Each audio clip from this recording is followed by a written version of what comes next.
Well,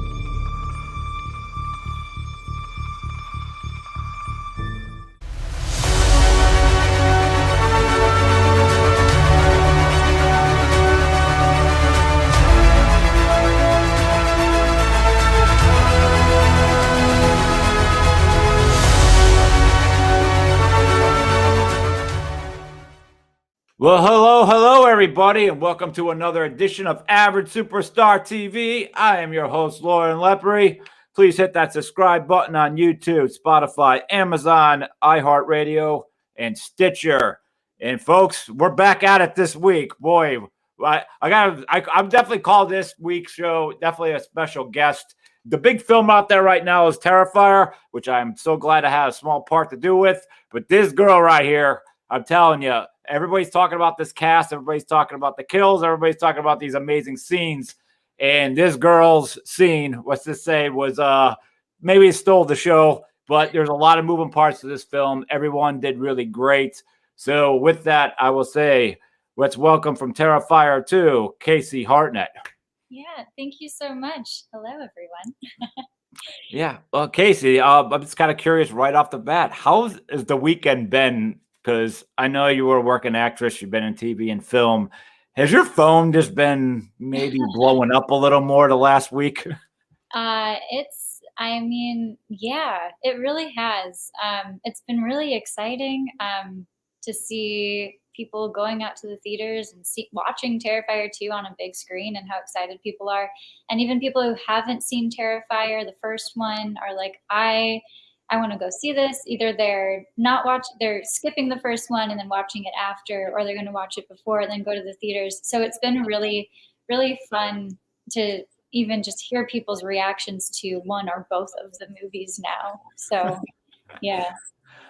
Yeah, definitely the movie's out. What's this? I'm going to try to I want to be able to talk about this, but not go that detailed. But I'm just kind of curious. Have you gotten any text messages out of people saying, "Are you okay?" Yes. Yes. They're like, "You're good? You're still here? You're good?" I'm like, "Yeah. I made it."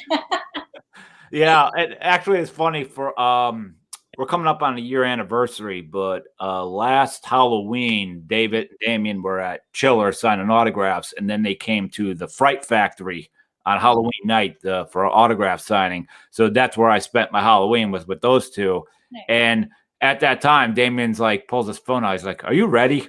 And I'm like, "Hey, what's up? What's up? What's up? What do you got? What do you got?" And he showed me your full scene. And I'm like, so I got to like see it first, and I obviously didn't say a word about it to anybody. Yeah. But then he's like, how do you compare it? You know, and we're talking about Catherine's scene in the first film. I'm like, I think you might have topped it. I go, I don't know if it's preference. I was like, but I'm looking, I'm like, dude, like, what'd you do to this poor girl? It was a lot. I mean, and it's funny, it's definitely a very different scene than Catherine's, but Damien knew that he had to bring it for the second movie to do something, even if it was just, to be on the same level or higher. You got to try to top it. I mean, it's really up to the fans to say which scene was the worst one, but you have to have them at least pretty close, and you can't get much more close than that. Well, while we're at this moment, I'm just kind of curious, before this even took place, like, did he give you a big breakdown of like, and then this, and then your character dies? Were you kind of thinking like, oh, the typical horror movie, like I'll be dead 10 seconds and they'll just get some shots of me of blood on the ground and I'll be done? Or was he kind of like, you don't understand? This is going to be a long one? Like, yeah, so he did warn me. He was like, this is the scene that is going to top the hacksaw scene in the first movie. Well, that's the goal. And that's what he told me. He's like, we're going to go all out. And he did in the script, the script has the whole scene written. It was all planned out, mapped out from beginning to end. And so he did warn me, like when he was offering me the role, he was like, so this is going to happen. This happens to your character. Are you comfortable with that? And I was just like, yeah, that's fine. Let's go for it. Let's try it, see how it goes. And So I was excited. Oh, Definitely. amazing. Let's pause on this, and then I'm definitely going to re-bring this up. I'm just curious, your background. Mhm. Where did you first get the acting bug? Yeah, I mean, I've wanted to be an actor since I was probably 5 years old when I fell in love with my first movie. I also I Which started was Yeah, so the movie was Harriet the Spy, okay. Michelle Trachtenberg one, and I thought she was so cool. I'm also a writer, so I thought, she's also a writer, and she was just going around spying on people, and I would dress up. I would get my spy gear on, like walk around the neighborhood, walk around the block. My mom would just like with my notebook, like being like, "Oh, today she's gardening," or "This person is like, driving their car." And my mom's just like, "So what are the neighbors doing today?" I'm like, "I don't know." Um, but I started out too. I was also a dancer when I was younger. So I started dancing when I was 3. So I've kind of been on stage since, but then I started doing um, theater when I was 11. So I've always been interested in performing, and so when I was 11, I was like begging my parents to let me take theater classes and to let me do plays, and I obviously wanted to do film, but started in theater, which I loved. It was like my second home. It was a nice little family, and so it was, yeah, and I've never looked away. That's great. So, So. like, right when you get out of high school, like, was this like, did you get a full-time job and do this, or were you like, no, I'm going for this? So I studied film actually in college. I went to school and I actually studied film so that I could write and produce as well, because acting isn't always consistent. So, and I also just wanted to make movies. So I wanted to learn how to make movies. So I did that, and then I moved to New York to train at an acting school in New York, and it all kind of went from there. Yeah, it's definitely a place to be, especially for television. Yeah, it's not, Yeah. they're not short of television shows in Oh, New no. York. Yeah.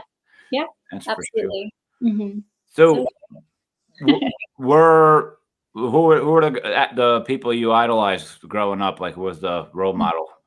oh, I mean, growing up, I feel like it's shifted. So I have my Really sights. understand that. Yeah, your taste changes all the time. Yeah. I mean, who did I idolize? I idolized the Olsen twins when I was a kid, for sure, and, I loved The Parent Trap. I love both versions, but I really liked Lindsay Lohan in that, and then in, of course, Freaky Friday and Mean Girls. Um, and then as I got older, I really look up to Brie Larson a lot, and I also look up to some of I'm kind of a French film nerd also sometimes. So like Juliette Binoche, Isabelle Huppert, they're like two of my faves. And then obviously, I mean, I love Jamie Lee Curtis. I've been Yeah. reading so much about her lately just because Halloween Ends is ending. Yes. But she has always just been really great the way she talks about herself as an actor, and she has her production company, and I think that's really cool. But um, yeah, I there's so many Nicole Kidman, Julianne Moore. Um, Yes. I love Julianne Moore so much. So yeah, there's a lot. There are just a lot of people that I really look up to. Marion Cotillard, all of them. Right. So my next question is I get you want to be an actress. Was horror movies actually something that like you're cool with them, you like them, or it's work? Like, where did you fall into this category? I love horror films. I love watching horror films. My thing with horror films is that I love to challenge them to scare me. Mm, And that started when I was a kid because I will watch horror films by myself, and a lot of people, there are people who won't, but I think when I was 11, I watched The Grudge by myself, and ever since then, I've sort of just challenged horror films to scare me. But I, as an actor, I was always a very quiet, reserved kid. Mhm. So as an actor, I never thought I would go in that route to do like thrillers and horror films. I always thought I would just do like dramedies or dramas or something along those lines, because those were, or, like light comedies or something. But I started getting cast like after I went to acting school. I started in New York. I started getting cast in thrillers and then now horror. And I'm like, oh, like, so someone saw this in me, because I'm a very like, because people just don't, just by looking at me and knowing me, they don't really think I can like get all I can Yeah, get. yeah, yeah. Every actor needs an opportunity. I always just say Yeah, that, just throw them in there and watch. I mean, sometimes you get they're judging the book by the cover, like this, you fit here or only here, but you don't realize you don't give them a shot. yeah, yeah, absolutely. So yeah, so I don't, I didn't really, I was open to everything. As an actor, you just want to be challenged and you want to do different things and play different characters and just learn about different people by playing these different characters in all these different situations. And so I was always, never close to horror or anything like that. I just never thought, I don't know, I just never thought I was that intense of an actor. I was Gotcha. like, "But I can do it, I promise." Well, welcome to the club. I'm telling you, you're definitely you're one of the new girls in town that could take the title of Scream Queen. And if you don't believe it, wait the next couple months of the fandom that's coming your way. Well, thank you. Yeah. So I guess my next question is, how did you even hear about Terrifier-2? And was it a film you already saw and was like, oh, cool? Or was it looking at, I got 5 places to go audition today, and if, Yeah. wherever fate goes? Yeah, so there's a website called Actors Access Yes, that it is. both actors and agents use, of course. So they posted a breakdown. I think so it posted a breakdown, I submitted for it, and I got an audition, of course. I got it first a self-tape, and I actually hadn't seen Terrifier yet, the first one. And so I waited until after the audition process just so that I gave my own performance rather than, trying to be influenced, or rather than being influenced than anything from the first film. I wanted to make sure that I wasn't in my head about it and just did my own thing and gave my own performance. And then yeah, when I did a callback with Lauren, so we read together, which was lovely, and then I did a third callback, which was like a screaming scene, just to see how how far I could go with that. And then when I booked it, I watched Terrifier, and I was excited after that, because I was like, okay, let's see. I really liked the script so far that I had been auditioning with, and then when I finally saw it, I was like, that was crazy, that was wild. But I loved it. It was effective, and I really, for a horror film and a slasher film, I was really excited by from what I saw in the first movie to what I was reading about for the second movie. So Yeah. Did you start to catch on at all the hype of, like, for as far as horror movie fans, for the love of Art the Clown? Like, yeah, did you kind of start realizing, like, yeah, it's one of those things, like, you kind of know you have something, but don't speak too soon. You never know. Did you kind of have one of those moments? yeah. Well, I think too, I'm so used to doing indie films, and I'm so used to doing indie films where it's like, it has a limited release, goes to film festivals, and then that's sort of the life of it. Maybe it's streaming, but you don't really, there's no huge hype around like all of these indie films all the time. And then you just are proud of the work that you did. And so for this film, when I, you know, when David and Damien were still going to festivals for Terrifier, and all the, and the girls from the first one were as well. And so it started to register for, I think, all of us in the second film, that it had a really great fandom. And Damien and David told us that too. but it doesn't really register until you're experiencing it, I think. I was like, yeah, like, but also you just never know. You never know what's going to happen with a film. And so I sort of think it makes sense that Terrifier-2 has had an even bigger release, distribution release than the first one, because of that hype. But at the same time, I think in my mind, I was just like, yeah, it'll probably just go to streaming and it'll be exciting and fun, and that'll be how we'll watch it. And I was like, that to me was exciting in itself. So the fact that it's gone to theaters has just been even, I don't know, just even more amazing. So my next question is, and I'm going to give you a fast backstory here. When I met David and Damien after the hype of the first movie, I had them on my Princeton television show. We stayed in touch, and then when Damien says, "Hey, like the movie's, I'm making the second film," I'm like, I better be in that. My face better be in that thing. And I ended up playing the DJ at the club. So everyone should keep an eye on that. But at the same time, I said, what can I do to help the film? He's like, well, I need a lot of locations. So what the final scene at the end of the movie where Art fights Sienna, that took place in Philadelphia at the Fright Factory. Mm-hmm. And that, what a location. I'm telling you, anybody who's a fan of horror movies, anyone who's a fan of Terrifier-2, you better get down there during Halloween season and check this place out. It's amazing. It's like 30,000 square feet, and it's awesome. Now, I filmed there a couple previous years ago with my film, The Dark Military. I just used one room for like a terrorist scene and a story. But I didn't know when I filmed there, it was in the summer and it was boiling hot. And I knew when Damien said he wanted to film there, it was going to be the wintertime. It was going to be cold.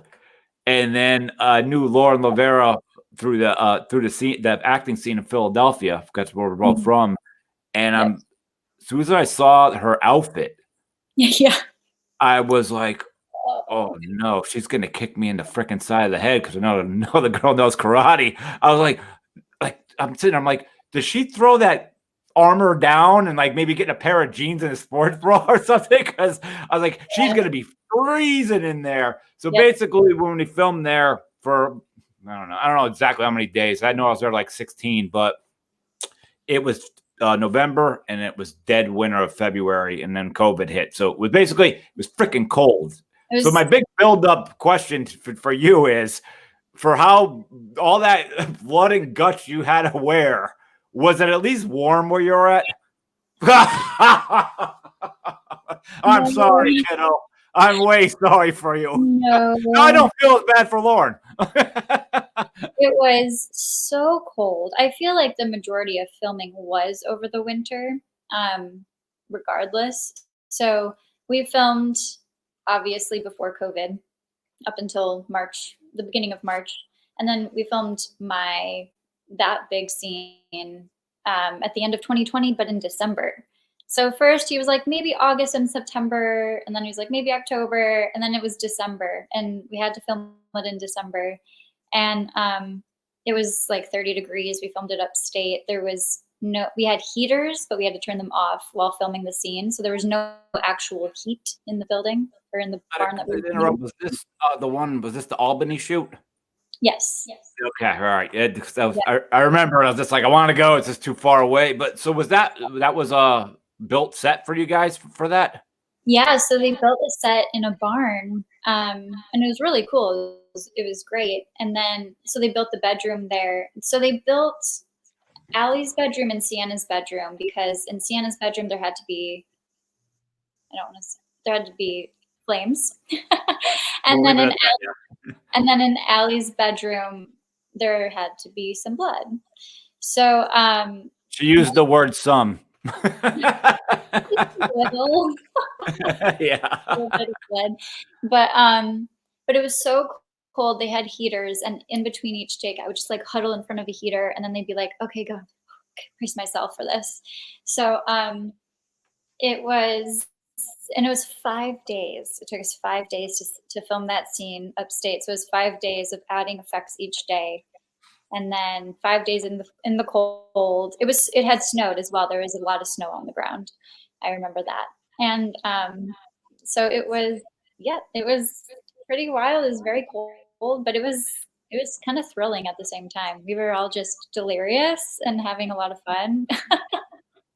Yeah, God bless you, kid, with that. Because I've never been in a brutality scene of what you went through, but I know it's like to lay there covered in blood, and it's just not fun. This is like you can't It's, don't move. Like where am I gonna yeah, go?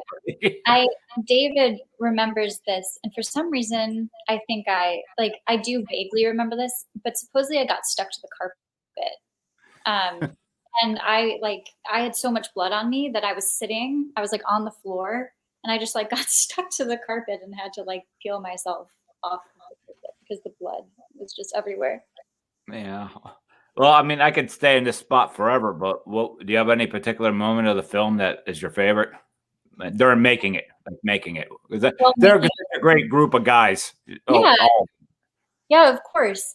Um, I I really liked the trick or treating scene. I thought that was really fun. Um, and there's some, yeah, that scene was just, there's something about that scene that was so fun because it's so dynamic because it's such an important scene for Allie's character where this whole revelation kind of happens. And it was really fun working with, um, yeah, that scene was just really fun, and working with David and everyone else who was there for that scene as well.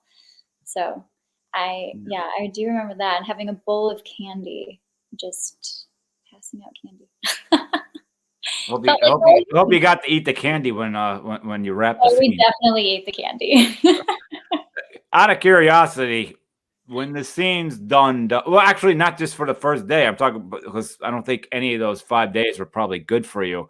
What's it like getting that off of you? Did they take you to the car wash and power wash you? Like, how do they get it off of you? I don't know. I don't even know if this small town had a car wash. Uh, they basically, what happened was I remember I soaked in a bathtub, and like I just soaked in the tub for a bit, and then I remember just sitting in the kitchen of where we were staying, and everyone, like multiple people, like Damien, Phil, Scott, some other folks, just scraping all the prosthetics off of my body, just and me just sitting there like like passing out, and them just scraping the prosthetics. I helped a little bit, like to the ones that I could get to, but like there were some on my back Wow.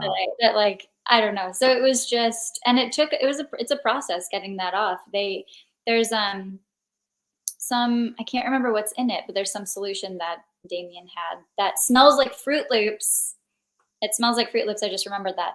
And so their whole room smelled like Fruit Loops, and they were just scraping all the prosthetics off. Yeah, because he does awesome practical effects. It's so good. Yeah, Damien's a one man army with of talent. Like he's got his hands in everything, you know. But Mhm. he's definitely setting the bar with that, and it's so. Well, you know, when that part was wrapped, did you have any nightmares about being called back? Like, oh, one of the files is corrupt. We're gonna need you to come back.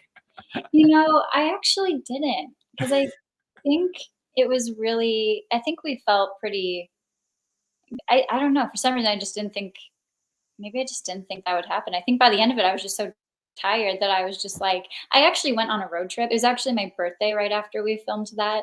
So I drove around upstate and went all the way to like New Hampshire. And I tend to do that. I like love to travel and just do random things. But I You're talking to actually, a cross country guy. I completely understand what you're going for.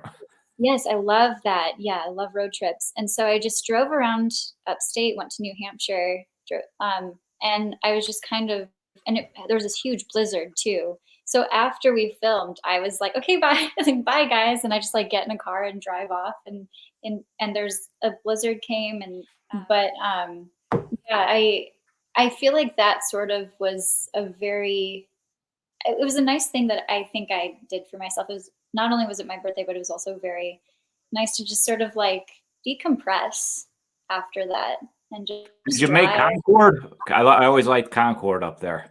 Oh, Concord. Oh, New no. Hampshire? Oh, wait.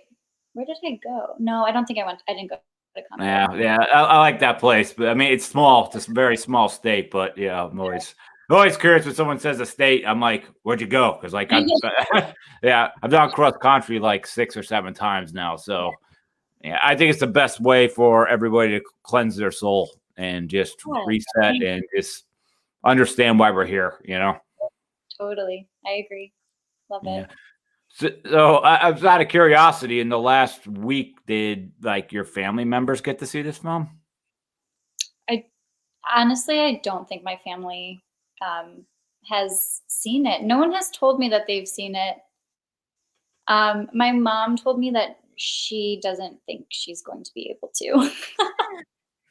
Sounds like my mom. Yeah, it's a mom. Yeah, they don't. Even though they Yeah. realize it's a movie, it's a sight they don't want to see. I imagine. Yeah, it just so I honestly don't, and I told them, I was like, "It's okay. I take no offense to that." But my mom's like, "Next time you do like a princess movie, let me know." I'm like, "Okay." No, she didn't say that, but that's essentially the movie she would probably like to see me in. But yeah, I think she just doesn't. I think she just gets too nervous because she saw a play I did. My parents saw a play that I did where my character was in a psychiatric ward of a hospital, just going through all these depressive lows and manic highs like the whole time. And that was really hard for them to watch. So I think after watching that, they were like, I don't think I want to watch this. They were like, I think we'll stick to whenever you do a comedy next. But they support it. And I know they want to see it. They want to see the work, but she's just too nervous. Yeah. Gotcha. So, how are the like the Terrifier fans? Have they've kind of been reaching out to you and doing the right on thing, or is that train not hit yet? No, it has. It's so nice. I don't yeah, it's really wild and really nice, and I always knew from David and Damien talking about it how nice the fans were and how awesome these fans were, and, they really are. Everyone's been I think it's really nice because 'cause they've been really supportive, and I think I'm just really relieved, and I think we all are, or as actors, really relieved that they like the film and that they liked, various parts of the film, certain parts of the film, and, it's been really nice and it means a lot to really hear that from people who are fans of the film and who have went out to see the film and were excited for it and excited by it. Um, so of course, I wasn't sure what to expect, but everyone has been so nice, and that's just been really pleasant and comforting in a way. Yeah, that's been nice. Yeah. That's great, and welcome to positively. I say open arms. Welcome to the horror community. I know you're gonna be at conventions soon enough, and that's gonna be a whole different world for you. I Yeah. also don't get to ask any of my guests that I've ever had on this show this question. This might be the only time I get to ask this question. Okay. It's a fun one. How do you feel about over this past weekend all the reports of people puking in the theater? Oh, I feel so bad. Um, I feel so bad. Sorry, my sunlight is weird, but I feel so bad about that. And It's at first, Damien's fault. It's I always know, Damien. I know, we're both like, "Oh, I hope they're okay. I just hope these people are okay." And so I've just been warning people. I was warning them before, but I've just been warning people even more so now. Like, look, if gore makes you nauseous or queasy or makes you lightheaded, just be very careful while watching this movie. Um, and I just because, I don't want anyone to have a bad experience watching it. I don't think any of us do. But, so unfortunately, people have gotten nauseous and queasy and fainted. And it's wild. It's kind of, and some people are like, oh, this is great press for a horror film, You really bad press is there's no real bad press when it comes No, to it. Yeah. If it's really, anything, that's gonna make the horror movie fans run towards it. yeah, And in a small way, even people that aren't into horror movies be like, people were puking. Like, what could be on that screen? Let's go check it out, you know? So exactly. Yep. it might help this the next weekend coming up for its last run before it goes to streaming. Yeah, I hope so. We'll see. I hope more people continue to go and see it. Yeah. So you've now got, I would say, you could put like a checklist of like an impactful film you've now been in. What other goals do you have as an actress? Yeah, so many goals. I am, I don't know. I mean, of course, like I would love to do more television work. I think that that's something that would be really fun and exciting to explore. Um, and I mean, goals as an actress, I would love to just continue doing work um, that feels challenging with good characters, good stories. I'm also a writer, so I do have a couple film scripts that I'm working on that I'm hoping to get made eventually, and hoping to, act, direct, produce, whichever, like all of the above or some of those. So there are, yeah, so I have all of these goals. I also, like I said, I'm kind of I think I said this, I'm a French film nerd. Yes, you said it earlier, yes. So I have this goal for myself too, to work internationally. In a black and white film. Sure, why not? But I really would love to work with folks from all over the world and just collaborate with people and tell stories from all different sorts of backgrounds and perspectives and things like that. So that's, like I said, I love to travel. So I think doing, eventually just working with people from all over would be so cool to just learn from them and learn about, you know, their stories as well. So that's a big goal I have, a dream I have, I suppose, a goal, a dream. I don't know.